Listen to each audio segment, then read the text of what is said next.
প্রিয় প্রশিক্ষণার্থী আসসালামু আলাইকুম। ২৮ নম্বর কম্পিউটার ট্রেনিং ক্লাসে আপনাকে স্বাগতম। মূল ক্লাসে আপনি শিখবেন এমএস ওয়ার্ড, ভিউ রিবন থেকে রুলার, গাইডলাইন্স, ডকুমেন্ট ম্যাপ, থেমবেইনস। ক্লাসটির ব্যবহার প্রয়োগ: পাতায় কালার, স্কেল ও অনেকগুলো পাতা ছোট ছোট করে দেখে কোন পাতায় কাজ করছেন তা দেখতে পারবেন। আমরা শুরুতেই দেখব ১১৯ নম্বর কমান্ড রুলার। এর কাজ পাতায় রুলার নিয়ে আসা এবং উঠিয়ে দেয়া। তার জন্য এমএস ওয়ার্ড ওপেন করতে হবে। এমএস ওয়ার্ড ওপেন করার পরে ভিউ রিবন থেকে রুলারের টিকটা দিয়ে নিব। রুলারের টিকটা দেওয়ার পরে আমাদের দুই পাশে স্কেলের মতো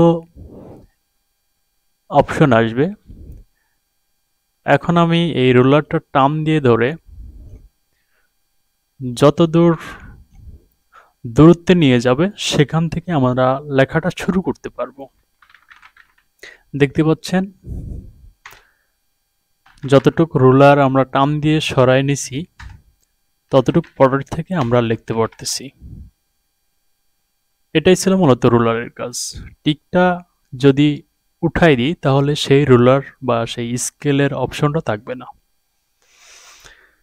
তারপরে আছে ১২০ নম্বর কমান্ড গাইডলাইন্স। এর কাজ পাতার মধ্যে এক্সেলের পাতার ঘরের মতো ছোট ছোট ঘর আসবে। গাইডলাইন্সে যদি ক্লিক করি তাহলে ছোট ছোট ঘর ন্যায় দেখা যাবে। এটা প্রিন্ট করলে থাকবে না, মূলত লেখার সুবিধার্থে অথবা বিশেষ কোনো কাজের ক্ষেত্রে এটি ব্যবহৃত হয়। টিকটা উঠাই দেব, এইটা আর থাকবে না। তারপরে আছে ১২১ নম্বর কমান্ড ডকুমেন্ট ম্যাপ। এর কাজ স্ক্রিনের বাম পাশের লেখাগুলো ছোট করে দেখা। আমি এখানে কিছু যদি ওয়ার্ড লিখে নিই, লেখার পরে ভিউ রিবন থেকে ডকুমেন্ট ম্যাপে যদি ক্লিক করি তাহলে বাম পাশে ছোট আকারে এই লেখাগুলো শো করবে। টিকটা যদি উঠাই দিই তাহলে সেটা আর থাকবে না। এখন দেখব ১২২ নম্বর কমান্ড থেমবেইনস। এর কাজ স্ক্রিনের বাম পাশে ছোট করে দেখা। পাতাগুলো ছোট আকারে দেখাবে স্ক্রিনের বাম পাশে। থেমবেইনসে যদি টিক দিই তাহলে আমাদের বাম পাশে পাতাগুলো ছোট আকারে দেখাবে। আমাদের এখানে একটি পাতা আছে, শুধুমাত্র একটি পাতাই দেখাচ্ছে। আমি যদি কয়েকটা পাতা নিয়ে নিই তাহলে সবগুলা পাতাই ছোট করে দেখাবে এবং আমি যে পাতা দিয়ে যাইতে চাই একবার ক্লিক করলে সে পাতাতে চলে যাবে।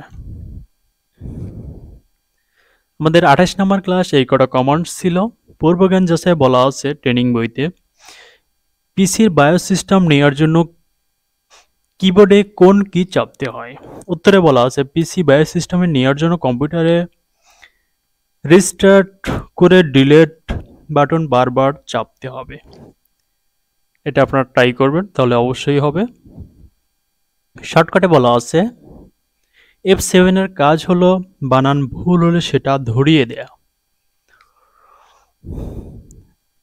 আমি আপনাদের এই শর্টকাটটা পূর্বেও দেখাইছি, আবারও দেখাচ্ছি। একটা ভুল শব্দ লিখছি CQW। এখন F7 এ যদি ক্লিক করি তাহলে স্পেলিং অ্যান্ড গ্রামারের মাধ্যমে ভুল শব্দটা আমরা সহজেই সঠিক করতে পারবো। এই অপশনটা চালু হবে। চেঞ্জ। আমাদের বাড়ি কাজে বলা আছে কিবোর্ডে কোন ধরনের কয়টি বাটন আছে, কোনটি কতটি, সবগুলো আলাদা আলাদা কাজ বলুন। সাধারণত কিবোর্ডে ১০৪টি বাটন আছে এবং বিস্তারিত সবকিছুই আমাদের সুন্দরভাবে লিখিত আকারে দেওয়া আছে। আপনারা অবশ্যই সেটা পড়বেন এবং সেটার সাথে কিবোর্ড অপশন মেলাবেন। যদি কোনো ভুল ত্রুটি থাকে অবশ্যই ক্ষমা সুন্দর দৃষ্টিতে দেখবেন। আমাদের ২৮ নম্বর ক্লাস এই পর্যন্তই ছিল। আমি আপনাদের পরবর্তী ক্লাস দেখার আমন্ত্রণ জানিয়ে আমি আপনাদের ২৮ নাম্বার ক্লাস থেকে বিদায় নিচ্ছি। সকলে সুস্থ থাকবেন, ভালো থাকবেন। আল্লাহ হাফেজ।